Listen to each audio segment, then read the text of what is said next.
জাকের আলী অনিককে বাদ দিয়ে আসন্ন টি-20 বিশ্বকাপের জন্য 15 সদস্যের দল ঘোষণা করল বিসিবি। গুঞ্জন থাকলেও দলে জায়গা হয়নি শান্ত, মিরাজ এবং সৌম্যদের। দলের অধিনায়ক যথারীতি লিটন কুমার দাস, সহ অধিনায়ক করা হয়েছে সাইফ হাসানকে। বার্তাকক্ষ থেকে আমার সঙ্গে যুক্ত হচ্ছেন সহকর্মী আব্দুল্লাহ হীরা। আব্দুল্লাহ হীরা, আপনাকে স্বাগত। আপনার ফেসবুক পোস্টের শেষ শব্দগুলো কয়েকটা দিয়ে আমি একটু শুরু করতে চাই যে এই প্রতিক্রিয়া দেখাতে গিয়ে বাংলাদেশ যেন ভুল না করে বসে। ভুল কি করে বসলো আপনার কি মনে হয়? মজুমদার জুয়েল, যেখানটায় আপনি প্রশ্নটা যে অংশ ধরে আপনি করলেন, আমি একটু আপনাকে সামনে আনতে চাই। সেটি হলো ক্রিকেট বোর্ড গত রাতেই কিন্তু এক জরুরি সভা ডাকে এবং সেখানেই কিন্তু সিদ্ধান্ত নিয়ে নেয় যে বাংলাদেশ ক্রিকেট বোর্ডের স্ট্যান্ডটা কী দাঁড়াবে। সেই সিদ্ধান্তটা ডিক্লেয়ার করতে ক্রিকেট বোর্ড সম্ভবত ভয় পাচ্ছিল বা একটু শেকি ছিল পার্শ্ব প্রতিক্রিয়ার কথা ভেবেই। আপনি অবশ্যই অনুমান করতে পারেন একটা সাইড ইফেক্ট ক্রিকেট বোর্ড সবসময় ভাবছে যে ভারতের এই আয়োজনে যদি বাংলাদেশ নিরাপত্তার কারণে না যেতে চায় তাহলে ভারত কি পদক্ষেপ নেবে পরবর্তীকালে ভারতীয় ক্রিকেট বোর্ড। সেই কথা ভেবেই যখন তারা এই ধরনের সিদ্ধান্ত ওপেনলি অর্থাৎ অফিসিয়ালি ডিসক্লোজ করছিলেন না, তখন কিন্তু অটোমেটিক্যালি বাংলাদেশ সরকারের ক্রীড়া উপদেষ্টা সে বিষয়টি জেনে গিয়েছিলেন। তাদের সিদ্ধান্তের কথা জানতেন বলে এই ক্রীড়া উপদেষ্টা কিন্তু তার পাবলিক পোস্টে তিনি জানিয়ে দিয়েছেন যে বাংলাদেশ দল ভারতে পাঠাবে না, এরকম একটা সিদ্ধান্ত ক্রিকেট বোর্ড নিয়েছে নিরাপত্তার কারণে। এবং সেটি আমরা কয়েক ঘন্টা আগে যদি আমাদের এখানে নিউজ রুমে বা ব্রেকিং যে থাকে তার আমরা কিছুক্ষণ আগে অফিসিয়াল প্রেস মিট বা অর্থাৎ প্রেস রিলিজে আমরা জানতে পারলাম ক্রিকেট বোর্ডের সিদ্ধান্ত। তার মানে বুঝতেই হবে সাইড ইফেক্টের কথা কিন্তু খুব গুরুত্বের সাথে ভেবেছে ক্রিকেট বোর্ড। এখন সাইড ইফেক্ট কী হতে পারে?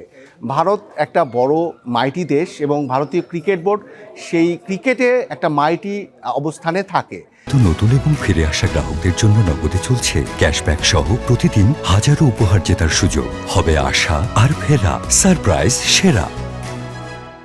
বাংলাদেশে তাদের বাইলেটারাল সিরিজ এবছরই ছিল, যেটি আসেনি বাংলাদেশের রাজনৈতিক পরিস্থিতির কারণে। সেটি সামনের বছর হবে বলে আশা করা হয়েছিল, কিন্তু এই ধরনের যে বাংলাদেশের যে সিদ্ধান্ত অটোমেটিক্যালি জানিয়ে দেওয়া হয়েছে যে বাংলাদেশ ক্রিকেট দল যাবে না সেখানে বিশ্বকাপে খেলতে নিরাপত্তার কারণে। সেইটা কিন্তু আমি যতটা গণমাধ্যম কর্মী হিসেবে মনে করতে পারি যে ভারতীয় সরকার অবশ্যই বা ভারতীয় ক্রিকেট বোর্ড অবশ্যই চাইবে বাংলাদেশ সরকারকে বিভিন্ন নিরাপত্তার বেষ্টনী তৈরি করে হলেও বাংলাদেশ দলকে তাদের দেশে হোস্টিং যেহেতু তারা আয়োজক তাদের এখানে নিয়ে যেতে। সেটি যদি তারা কামিয়াবও হয়, এই ধরনের সিদ্ধান্তটা ভারত অবশ্যই তুলে রাখবে, যেটি পরবর্তীকালে সাইড ইফেক্টের কথা যেটা আমরা অনুমান করছি সেটা তারা ইমপ্লিমেন্ট করতে পারে, যেটি আমরা শঙ্কাবোধ করছি। এর বাইরে যেটি হয়েছে, যতটুকু নেওয়া হয়েছে সেটা কিন্তু নিয়ম অনুযায়ী যে কোনো দেশ তাই করবে, কারণ তাদের দেশের যেহেতু মোস্তাফিজুর রহমান সিকিউরিটি রিজনেই তারা খেলাতে পারেনি, তো বাংলাদেশ দল সেখানে কিভাবে যাবে সেটা তো অবশ্যই প্রশ্ন সামনে রাখে। এবং সেই প্রশ্নের বিপরীতে এই ধরনের সিদ্ধান্ত আসবে, যে কোনো দল করবে সেটাই স্বাভাবিক।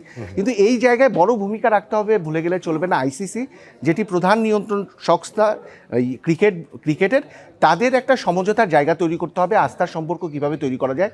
না হলে বাংলাদেশের সঙ্গে পাকিস্তানের যে রাজনৈতিক সম্পর্কের পর ক্রিকেটীয় সম্পর্ক যেটি দাঁড়িয়েছে সেটি অর্থাৎ ভারতের সঙ্গে পাকিস্তানের, সেটি বাংলাদেশের সঙ্গে যদি ওই দিকে যায় তাহলে খুবই কঠিন অবস্থা দাঁড়াবে বলে অনুমান করা যায়। কারণ এটা প্রথমবার বাংলাদেশ এই ধরনের একটা স্ট্যান্ড নিয়েছে, যে স্ট্যান্ড ভারতে যে বিশ্বকাপটি হবে ফেব্রুয়ারিতে 7-8 তারিখে শুরু হওয়ার কথা রয়েছে, সেখানে সহায়ক হিসেবে শ্রীলঙ্কাও রয়েছে। সেই জায়গায় বাংলাদেশ আইসিসিকে চিঠি লিখেছে যে ভারতের ম্যাচগুলো যেটা কলকাতায় হওয়ার কথা ছিল, যেটা বম্বেতে হওয়ার কথা ছিল, সেই ম্যাচগুলো যাতে শিফট করে শ্রীলঙ্কাতে নেওয়া হয়।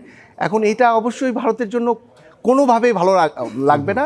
ভারত চাইবে প্রাথমিকভাবে এটাকে যে কোনোভাবে পরিস্থিতি ঠিক করে সিকিউরিটি স্তর দিয়ে হলেও বাংলাদেশকে নিয়ে যেতে, কিন্তু আমাদের পূর্ব অভিজ্ঞতা বলে এটা তুলে রাখবে সাইড ইফেক্টের জন্য।